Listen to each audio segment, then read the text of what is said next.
हाँ साथियों, वेलकम। मैं कुछ आज कला के बारे में जानकारी देना चाहता हूँ कि कला तब अच्छी लगती है और कला क्या है जीवन में, और कला को कैसे लोग कलाकार हो जाते हैं और सीखते हैं। अक्सर देखा गया होगा आपने कि जो व्यक्ति कलाकार होता है तो वही कला को देखने का हुनर भी रखता है, वही कला की बातें सुनने का हुनर भी रखता है, वह कला को समझने का हुनर भी रखता है यदि वो कलाकार है, और उसका शौक भी एक है बन जाता है। ये जो कला से प्रेम नहीं करते कुछ लोग, तो वो कला को देखते भी नहीं हैं और सुनते भी नहीं हो, और उस कला का उन्हें ज्ञान भी नहीं होता है। अब बात रही कलाकारों की कि कला के क्षेत्र में हर व्यक्ति जो शौक रखने वाला है वो कला को प्रदर्शित करने का समय रखे, कला को टाइम दे और कला को, अपनी कला को दिखाने के लिए जन जन तक पहुंचाए या संपर्क करे, क्योंकि उसकी कला है। हो सकता है उस कला को सीख करके दूसरा व्यक्ति भी वह कलाकारी कर सकता है, क्योंकि कला यदि आज का कला के क्षेत्र में यदि कलाकार लोग अपनी कला को कम करना कर देंगे तो फिर आने वाली पीढ़ी कलाकार नहीं बन पाएगी और वो कला को नहीं कर पाएगी, और कलाकारी के जो सुनने वाले हैं, जो देखने वाले हैं, वो भी शायद कम हो जाएंगे। क्योंकि कला के क्षेत्र में कुछ कलाकारों ने, या जो आज के युग की फैशन पर्सनालिटी है, फैशनिटी है, पहनावा के आधार पे, या और इतने मतलब जो संस्कृति होना चाहिए उन गीतों में या उस डांस में या कपड़ों में, वो संस्कृति नहीं दिख रही है।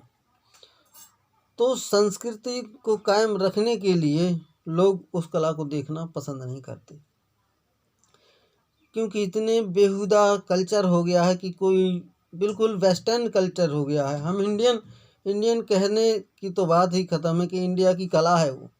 यदि हम वेस्टर्न कला करते हैं, कपड़े छोटे हो जाते हैं, बोलने का पहनावा भी, आधी बात इंग्लिश में करते हैं, वो आधी हिंदी में करते हैं। अब हिंदी समझने वाले को इंग्लिश कैसे समझ में आएगी, और इंग्लिश समझने वाले को हिंदी कैसे समझ में आएगी कि भाई ये शब्द उसने कहीं क्या दिया है यार, मुझे तो पता नहीं चलता है कि इस कला में हमने ये शब्द का उपयोग किया है। हाँ, वो किया होगा जो कहते हैं हाय हेलो, मतलब सुनिए तो कहिए, तो यही शब्द होंगे बस, और क्या हो सकते हैं। अब उन्हें रियलिटी पता नहीं है कि वो कि इसने उससे कौन सी बात की। यदि कला में ट्विन भाषा का प्रयोग किया गया है तो अक्सर कला में भाषा का प्रयोग करना नहीं, कोई बुरी बात नहीं है, किसी भी कला को हम कर सकते हैं। लेकिन वेस्टर्न, जो इंग्लिश की बात करता हूँ मैं,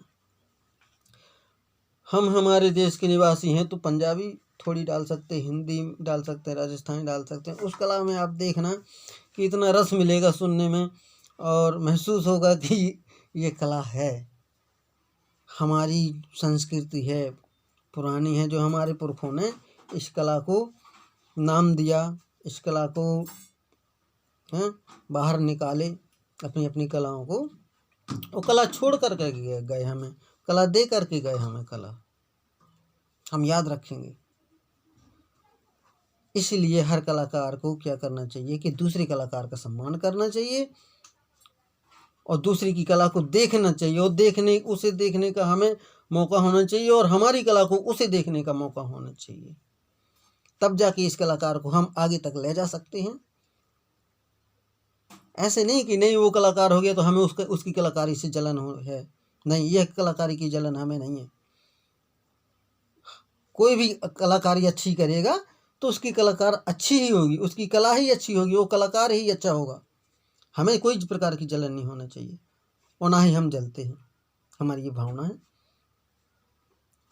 क्योंकि कला है जो हर व्यक्ति के दिल में होती है, किसी रूप में हो, लेकिन जलन वाली कलाकारी नहीं होना चाहिए। कहने का मतलब ये है। उसे कला का मौका मिलेगा तो अपनी कला को और आगे निखार करेगा। हो सकता है उसकी कला से हम सीखने लग जाएं, उसमें इतनी कलाकारी हो। अब उस व्यक्ति को आप मौका और चांस नहीं देंगे तो वो अपनी कलाकारी को बाहर निकाल नहीं पाएगा और वो कलाकारी पब्लिक में नहीं आ पाएगी, तो हम देख नहीं पाएंगे। इस प्रकार की कला होती है और कला ही बहुत अच्छा क्षेत्र है जो दिखाना चाहता है, जागरूक करना चाहता है समाज को। कला के माध्यम से संस्कृति बचाना चाहता है, तो कला के माध्यम से बचा सकता है, शिष्टाचार अच्छा बन सकता है और जो हमारे बच्चों का भविष्य है वो भी संवर सकता है। तो इसलिए साथियों, कला को बर्बाद मत जाने दें और कला के बारे में एक बार ज़रूर सोचें कि हम कलाकार हैं और हमको कलाकारी का प्रतीक देना चाहिए। तो साथियों, जय हिंद, जय भारत। आप लोगों का साथी छोटा सा कलाकार PL painter Bharti Bamitha. Thank you.